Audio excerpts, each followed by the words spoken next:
had exactly $43 in my checking account the night I met Luca Varro. Not $4,300, not $43,000. $43 and some change, and I remember the exact number because I'd checked it in the parking lot of St.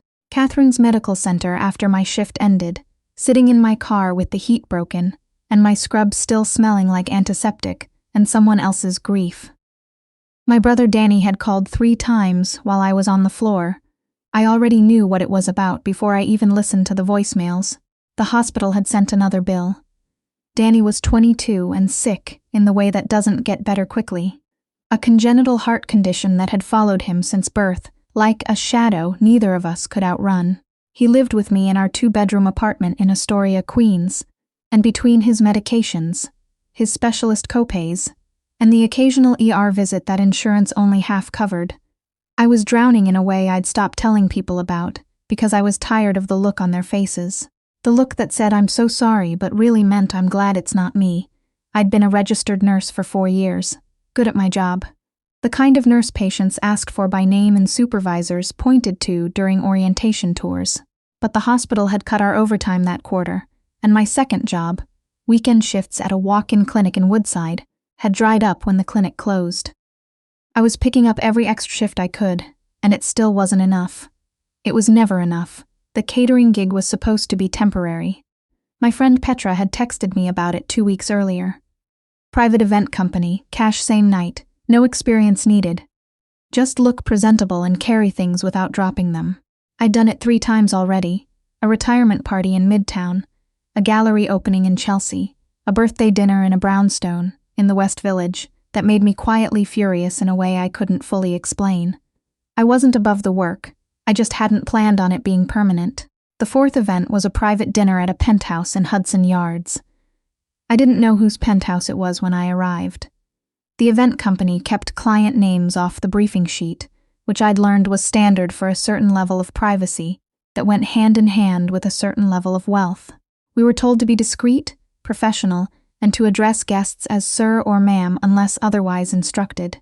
There would be 14 people at dinner. The host's assistant had specified champagne poured before anyone sat down, and no speaking unless spoken to. Simple enough. I pinned my name badge on in the elevator and told myself it was 4 hours. 4 hours, probably $400 in my pocket by midnight, and Danny's pharmacy copay covered for the month. The elevator opened directly into the apartment. I'd been in nice places before through this job, but nothing like this. The ceilings had to be 15 feet high. One entire wall was glass, floor to ceiling uninterrupted, and through it, the city spread out below us like something you'd see in a movie about people whose problems were different from mine. The furniture was dark and understated in the way that costs more than flashy furniture ever could. There were flowers on every surface, white and architectural, like someone had hired a botanist. The other staff were already moving around the kitchen and dining area when I arrived. I grabbed a tray of champagne flutes and found my position near the entrance to the main room. The guests arrived in clusters. I recognized the type. Not celebrities, not politicians, but the quieter kind of power, the kind that didn't need attention to confirm itself. Men in suits that fit the way suits should. Women in jewelry that didn't compete. Nobody looked at me. That was normal. I'd gotten used to it.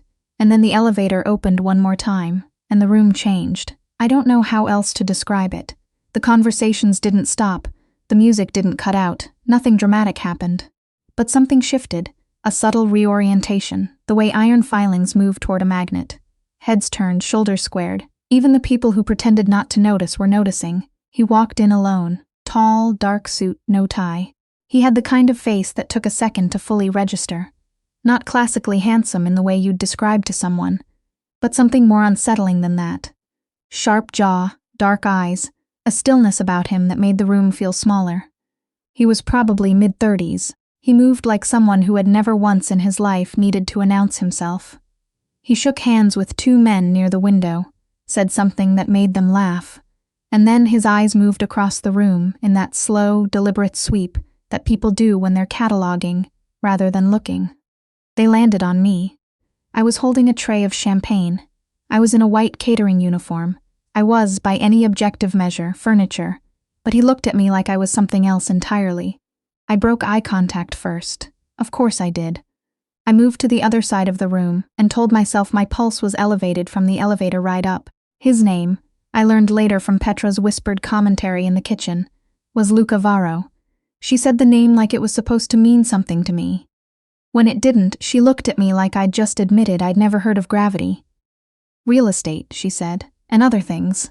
The way she said other things told me everything I needed to know about what kind of event this was and who these people were. I kept my head down for the rest of the dinner service. I refilled water glasses. I cleared plates. I did not make eye contact with Luca Varro again, even when I could feel him watching me in the way you feel weather before it arrives. The dinner ended around 11. Guests filtered out. The kitchen team started breaking down. I was wrapping the remaining bread in foil when I heard the event coordinator tell the other staff they could head down to collect their envelopes. I grabbed my jacket from the back room and was heading for the elevator when I heard someone say my name, not Miss. Not excuse me, my name. My actual name, from my badge. Haley. I turned around. Luca Varro was standing near the window, jacket now open, a glass of scotch in his hand. The rest of the apartment was quiet. The catering staff was gone. I had no idea how he'd gotten from the front entrance to here without me hearing him. Mr. Varro, I said, because that was the professional thing to say, and I was determined to be professional. He tilted his head slightly. You've been avoiding me all evening. I've been doing my job, I said, something almost like a smile. Yes, you have. He glanced at the glass in his hand, then back at me. Stay for a drink. It wasn't a question, but it also wasn't the kind of command that frightened me. It was quieter than that, somehow more dangerous because of the quiet, like an undertow. I don't think that would be appropriate, I said. Why not? Because I'm the catering staff and you're the client. He looked at me for a long moment, then he set his glass down on the side table beside him. You checked your phone 3 times during dinner. Every time your expressions did the same thing. I stared at him. I was on a break. I know. I'm not criticizing. He paused. Whoever it is you're worried about, I hope they're all right. I didn't know what to do with that. I was used to wealthy clients not seeing me at all. I wasn't prepared for one who saw too much. Good night, Mr. Varro, I said, and I got on the elevator. He found out where I worked. I still don't know exactly how. I'd been careful. I hadn't given my last name. The event company kept their staff roster private, and I hadn't told anyone about that night except Petra, who swore she hadn't said anything. But 5 days after the dinner, a man in a very good suit appeared at the nurse's station on my floor at St. Catherine's and handed me an envelope. Inside was a note, one line, handwritten, Dinner Friday. My driver will pick you up at 7. LV and a number. I stood at the nurse's station with the envelope in my hand, and my charge nurse Roberta watching me with an expression that said she was going to require a full explanation before this shift ended. I told myself I was going to throw it away. I told myself that for 3 days. On Thursday night, Danny found the envelope on the kitchen counter. I'd been using it as a bookmark, which in retrospect says everything. And he read the note and looked at me across the small kitchen table with that expression he had, the one that was equal parts knowing and brotherly concern. Haley, he said carefully. Who is LV? Nobody, I said. Don't worry about it. A guy who sends handwritten notes and a driver doesn't feel like nobody. I'm not going. Danny was quiet for a moment. Then he said, Are you not going because you don't want to, or because you think you shouldn't want to? I didn't answer him, but I kept the envelope. The driver, a quiet man named Gerald who clearly had instructions not to ask questions or answer them, picked me up Friday at 7 in a black car that probably cost more than my annual salary. He drove me to a restaurant in the West Village I'd walked past 100 times and never once considered going into. The kind of place with no menu in the window because the people who ate there already knew what they wanted. Luca was already at the table. He stood when I came in. That surprised me more than it should have. You came, he said. I'm still deciding if that was a mistake, I said, sitting down. He sat across from me. In the soft light of the restaurant, he looked slightly different than he had in the penthouse. Less the center of a room's gravitational field, and more like a person, though not entirely. There was still that quality of absolute stillness, like something at rest that was not truly resting. Your brother, he said, after the menus had been presented and set aside. That's who you were checking your phone about. I looked up. How do you know about Danny? I know things, he said without apology. His condition, the bills. The clinic that closed. He paused. I know you've been working doubles at a hospital that's cutting your overtime and doing catering jobs on the side. The anger that moved through me was clean and cold. You had someone look into me. Yes, that's a significant violation of my privacy. I know. You don't seem sorry. I'm not. He held my gaze. I wanted to know who you were before I sat across from you. I don't apologize for being careful. I should have gotten up and left. I knew that. Some part of me was already running the calculation, already reaching for my jacket. But I also knew, and this is the part I've had to be honest with myself about, that I didn't leave. I sat there and I looked at him across that table and I thought, this man could make everything easier. Not because I wanted to be rescued, but because I was so tired, and tired people make different calculations than rested ones. What do you want from me, Mr. Varro? I asked. He was quiet for a moment, then he said, Luca, and I'm not sure yet. I only know I've been thinking about you since last Saturday. That's not an answer. No, he agreed. It's not. Dinner lasted 3 hours. He asked about my nursing work, and listened in a way that felt like he was actually retaining it. He asked about Danny with a carefulness that didn't feel like pity. He told me almost nothing about himself, and when I pointed that out, he smiled, a real one, not the almost smile from before, and said, You haven't asked. What do you do, Luca? I said. Real estate, he said. And other things. Petra used that exact phrase. Petra is perceptive. Is it legal? I asked, and I held his gaze when I said it. Something shifted in his expression. Not guilt, not offense. Something more complicated than either. Some of it, he said. The honesty of it knocked the air out of me a little. I'd expected deflection. I'd expected the charming non-answer that powerful men are so practiced at. I hadn't expected that. You should know what you're sitting across from, he said quietly. I think you deserve that. I drove home in a car he sent for me. I sat in the back seat in the dark and thought about that sentence. You deserve that. And tried to figure out if a man who'd had me investigated and then told me his business was partially illegal, was someone I should trust or run from. The problem was that I couldn't fully decide. It started slowly, and then it didn't.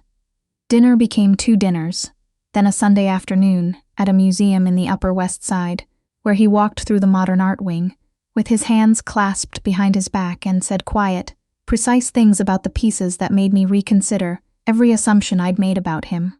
Flowers appeared at my apartment. Not extravagant arrangements, but specific ones, like whoever bought them had paid attention. A bouquet of white dahlias because I'd mentioned once briefly that they were the only flower I actually liked. He started calling Danny's cardiologist. I found out by accident. Danny mentioned during dinner one night that his last appointment had been covered entirely, that there'd been some kind of administrative correction he didn't fully understand. I drove to the hospital billing office the next day and asked, and after a lot of uncomfortable pauses, a billing coordinator told me that a charitable account had been set up on Danny's behalf. I called Luca from the parking lot. You're paying Danny's medical bills, I said. A beat of silence. I'm making sure he can see his specialist. Without asking me, I knew what your answer would be. Then you should have respected that answer. My voice was shaking in a way I didn't want it to. I'm not a charity case, Luca. I'm not something you fix. I know that, he said. His voice was steady. Not defensive, not dismissive. This isn't about you needing to be fixed. This is about the fact that I have resources, and your brother is sick, and I can't sit across from you at dinner and pretend that doesn't matter to me. I stood in that parking lot for a long time after the call ended. Here's what I didn't say to him that day, what I couldn't say. That the anger I felt was real, and underneath it was something else I hadn't had time to name yet. That his certainty, the way he moved through the world like someone who had already decided things, terrified me and steadied me in equal measure. That I was starting to know the difference between the way he looked at me in public and the way he looked at me when he thought I wasn't paying attention, and that the second one was what kept me up at night. I was in trouble. I just hadn't fully admitted it yet. The incident with Danny happened on a Tuesday. I was at the hospital mid-shift when my phone buzzed with a text from a number I didn't recognize. Your brother is fine, he's with me. I'll explain. I nearly dropped the tablet I was holding. I called Danny's cell phone 3 times. No answer. I called the apartment. Nothing. I called Luca, and he picked up on the first ring. "Where is my brother?" I said. "He's at my house in Westchester. He's safe. He called me this morning because he was having chest pain and couldn't reach you during your shift. I sent someone to get him and take him to be checked out." "You sent someone?" My voice was completely flat. "Without telling me. He asked me not to call you at work. He didn't want you to panic in the middle of a shift. Luca Haley."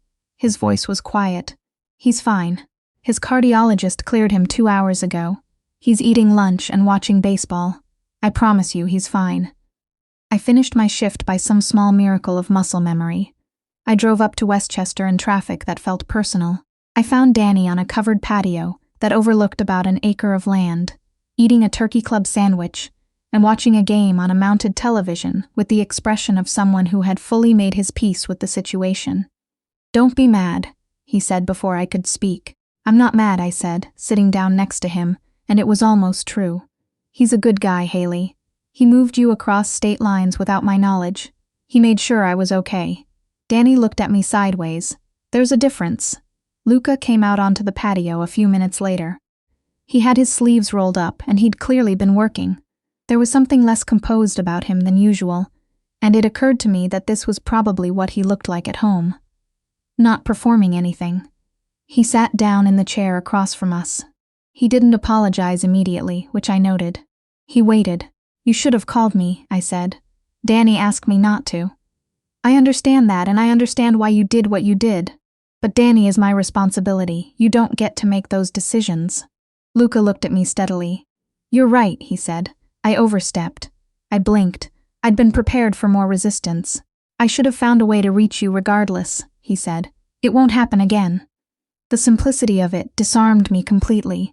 Danny went to sleep early in one of the guest rooms. Guest rooms, plural, he told me later, with the reverence of a man who had not previously encountered the concept of a backup bedroom. Luca and I sat on the patio after dark, with the city lights somewhere far to the south, and the kind of quiet that only exists when you're not in a city anymore. "Can I ask you something?" I said. "Yes. What do you actually want this to be?" He was quiet for a long moment. The kind of quiet that I'd learned wasn't avoidance. It was the opposite. He was giving the question the respect of a real answer. "Something real," he said finally.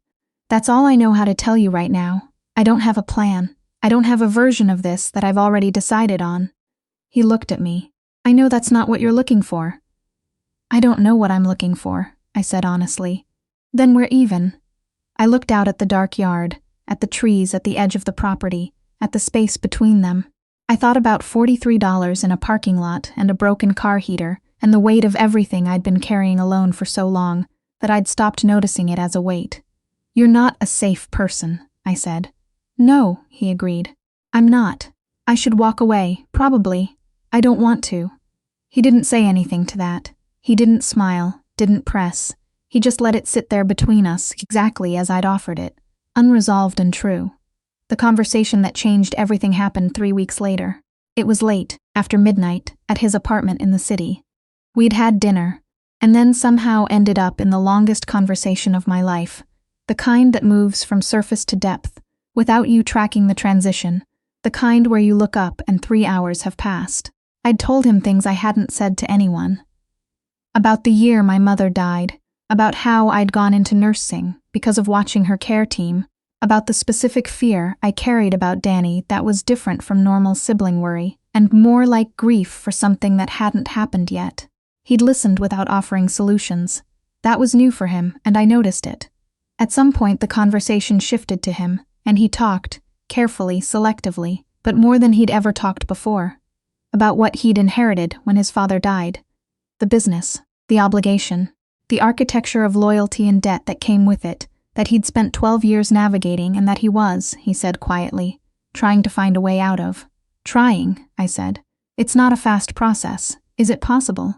He turned his glass in his hands. "I have to believe it is. Otherwise I've spent a long time doing damage for no reason." I looked at him for a long moment. This man who had walked into a room and rearranged it by existing. Who had looked at me holding a tray of champagne glasses in a catering uniform, like I was worth knowing. Who had paid my brother's specialist bills without asking, and apologized cleanly when he overstepped and sat across from me for 3 hours tonight, talking about his dead father and the thing he carried that he hadn't asked to carry. I'm not going to pretend your world doesn't scare me, I said. It should. But I stopped. I started again. I trust you more than I've trusted most people, and I'm not sure that's rational. It might not be, he said. That's not reassuring. I'm not interested in reassuring you, he said. I'm interested in being honest with you. There's a difference. He met my eyes. I won't pretend to be something I'm not to make this easier. But I will tell you that whatever I am, whatever comes with that, I would not let it touch you. Or Danny. That's the one thing I'm certain of. I believed him. I don't know if that makes me naive or perceptive or just tired of being alone in something. Maybe all three. I'm not going to stop being scared, I said. I know. And I'm not going to stop asking hard questions. I wouldn't want you to. I exhaled slowly. Outside the windows, the city moved in the dark, indifferent and continuous. Somewhere in Astoria, Danny was asleep with his medication on his nightstand, and his next cardiology appointment already scheduled. Okay, I said finally. Luca looked at me. Okay, I said again. I'm not leaving. He reached across the table and covered my hand with his. He didn't say anything. He didn't need to. In the quiet of that apartment with the city below us and everything uncertain, and everything somehow also decided, I held on.